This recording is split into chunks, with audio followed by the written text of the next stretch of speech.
Hello and I welcome you to Vigyan recharge. ये है bolt action mechanism. आइए आज जानते हैं इसके पीछे की इंजीनियरिंग। ये है कार्ट्रिज, बोले तो गोली, जो ज्यादातर स्मॉल मीडियम आर्म्स में इस्तेमाल की जाती है। ये मिलकर बनी है 4 चीजों से, जिसमें पहला है धातु का कवर, दूसरी है बुलेट, तीसरा है बारूद और चौथा है प्राइमर, जिस पर चोट लगने से गोली के अंदर का बारूद जलकर जबरदस्त गैस प्रेशर बना के बुलेट को धक्का देता है। जैसे ही प्राइमर पर तेज चोट लगती है तो गोली के अंदर मौजूद बारूद जबरदस्त रफ्तार से जलता है और इस जले हुए बारूद से पैदा हुआ गैस प्रेशर बुलेट को बहुत तेज रफ्तार से आगे धकेलता है। अब इस बुलेट को सही निशाने तक गाइड करने का काम करती है बंदूक, जो कि कई तरह की होती है। अगर छोटे वेपन की बात करें तो शोल्डर सपोर्ट गन या हाथ से चलाई गई पिस्टल या फिर मशीन गन, जो कि जमीन पर ट्राइपॉड लगाकर या फिर गाड़ी पर फिट करके या उड़ते हुए प्लेन से चलाई जाती है। वेपन कोई सा भी हो, लेकिन कुल मिलाकर उसका वर्किंग मैकेनिज्म लगभग एक जैसा ही है। एक जैसे मैकेनिज्म होने का एक और कारण है, क्योंकि इन सभी हथियारों में इस्तेमाल होने वाली गोली लगभग एक जैसी ही है। इन सभी हथियारों में कार्ट्रिज यानी गोली को बैरल में रख के फायर किया जाता है और उसके बाद खाली हो चुके धातु के कवर को बाहर निकाल दिया जाता है ताकि दूसरी गोली लोड हो सके, और ये प्रोसेस लगातार इसी तरह से रिपीट होता है। मान लीजिए ये बंदूक की नली है। अब हम इसके अंदर गोली को रख के उसके चलने के प्रोसेस को देखेंगे। इस समय जो आप बड़ा सा हिस्सा देख रहे हो, इसे कहा जाता है कार्ट्रिज चेंबर, और गोली को इसके अंदर रखने के प्रोसेस को कहते हैं चेम्बरिंग। अगर किसी नुकीली चीज से प्राइमर पर चोट मारी जाए तो गोली तुरंत बहुत तेज रफ्तार में बैरल से बाहर निकल जाएगी और यही धमाका इस खाली हो चुके मेटल कवर को बाहर धकेल देगा। अब ये है एक समस्या, क्योंकि अगर खाली कवर बाहर निकला तो बुलेट को आगे जाने के लिए पर्याप्त ऊर्जा नहीं मिलेगी। बोले तो यहाँ पर हमारे काम में टांग अड़ाई है न्यूटन चचा के तीसरे नियम ने, यानी लॉ ऑफ एक्शन रिएक्शन। अब हमें चाहिए ऐसा जुगाड़ जो इस गोली को इसकी जगह से हिलने ना दे, तो इसके लिए हम इस्तेमाल करेंगे बोल्ट का। लेकिन इन दोनों को सपोर्ट कौन करेगा? इन्हें होल्ड करने वाली भी तो कोई चीज होनी चाहिए। तो जो चीज इनको पकड़कर रखेगी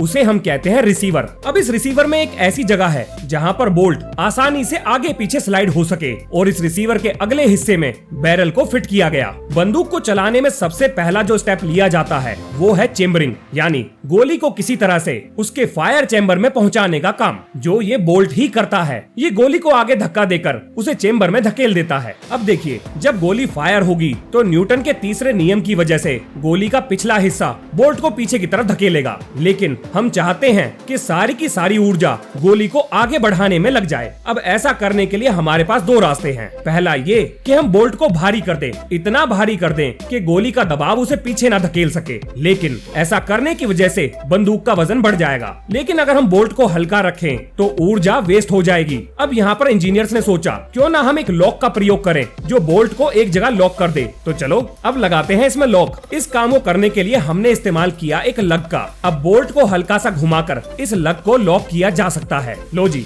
रुक गया हमारा बोल्ट अपनी जगह पर। यह है दूसरा स्टेप, जिसको कहा जाता है लॉकिंग, जिसे आसान करने के लिए हमने इस पर एक हैंडल लगा दिया। लेकिन ऐसा भी तो हो सकता है कि ये बोल्ट अनलॉक होने पर रिसीवर से बाहर निकल जाए। बिल्कुल हो सकता है। तो इस बोल्ट को रोकने के लिए हमने रिसीवर के एंड पर एक लॉक लगा दिया। अब आती है अगली समस्या, आखिर गोली को फायर कैसे करें? क्योंकि अगर बोल्ट बंद होगा तो हमारे पास किसी भी नुकीली चीज को रखने की कोई जगह ही नहीं है जो गोली के प्राइमर पर स्ट्राइक करके उसके चार्ज को जला सके। तो इसका इलाज था कि बोल्ट के अंदर से किसी नुकीली चीज को निकालना पड़ेगा, ताकि लॉक होते हुए भी गोली को फायर किया जा सके। अगर हम बोल्ट के ऊपर का हिस्सा हटा दें तो आप देख पाओगे कि इसके अंदर एक ग्रूव को काटा गया है, जिसके अंदर हम फायरिंग पिन को फिट कर सकते हैं। अब यहाँ पर गौर करने वाली बात यह है कि ये फायरिंग पिन बोल्ट से थोड़ी बड़ी है, पर आखिर हमने इसे बड़ा क्यों रखा? वो इसलिए ताकि इस फायरिंग पिन पर चोट लगाकर हम गोली पर स्ट्राइक कर सकें। अगर इसका साइज बोल्ट के बराबर होता तो ये आगे पीछे कैसे हिलती? लेकिन इस फायरिंग पिन को चलाएगा कौन? तो इसके लिए हम इस्तेमाल करेंगे एक स्प्रिंग का। इस स्प्रिंग को फायरिंग पिन पर ऐसे लगाया गया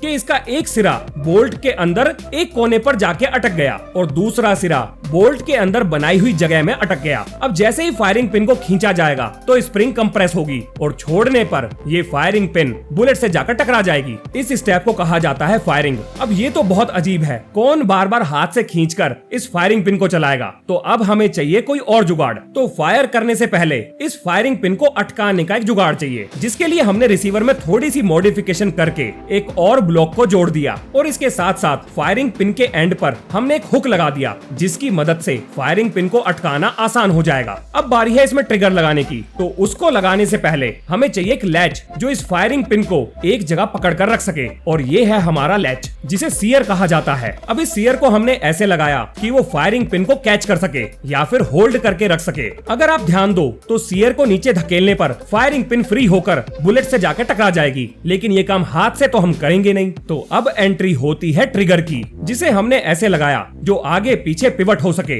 अब जैसे ही ट्रिगर खींचा जाएगा तो ये सीयर के पिछले हिस्से पर दबाव डालकर उसे घुमा देगा और सीयर आगे की तरफ से नीचे हो जाएगा, जिसकी वजह से फायरिंग पिन फ्री होकर बुलेट से जाकर टकरा जाएगी। अब एक बार गोली फायर होने के बाद हमें वापस फायरिंग पिन को कैच करने का जुगाड़ चाहिए। तो इसके लिए हम इस्तेमाल करेंगे स्प्रिंग का, जिसे कहा जाता है सीयर स्प्रिंग, जो कि बिल्कुल सीयर के नीचे लगाई जाती है। अब जब आप ट्रिगर खींचेंगे तो ये स्प्रिंग वापस सीयर को ऊपर की तरफ धकेल देगी। अब जानते हैं कि यहाँ पर अब तक क्या क्या हुआ। जब आप ट्रिगर प्रेस करेंगे तो ट्रिगर सीयर के पिछले हिस्से पर दबाव डालकर उसे आगे की तरफ झुका देगा, जिसकी वजह से फायरिंग पिन फ्री होकर बुलेट से जाकर टकरा जाएगी। अब बिल्कुल ठीक उसी समय बोल्ट पीछे की तरफ आएगा, और क्योंकि बोल्ट पर लगा हुआ लैच हमने इस तरह से डिजाइन किया है कि वो सीयर के ऊपर से रगड़ता हुआ निकल जाए, तो कैम एक्शन की वजह से बोल्ट पीछे चला जाएगा और स्प्रिंग सीयर को ऊपर धकेल कर फायरिंग पिन को कैच कर लेगी, यानी लॉक कर लेगी। यही है बेसिक बोल्ट एक्शन मैकेनिज्म। मिलते हैं नेक्स्ट वीडियो में। जय हिंद, जय भारत।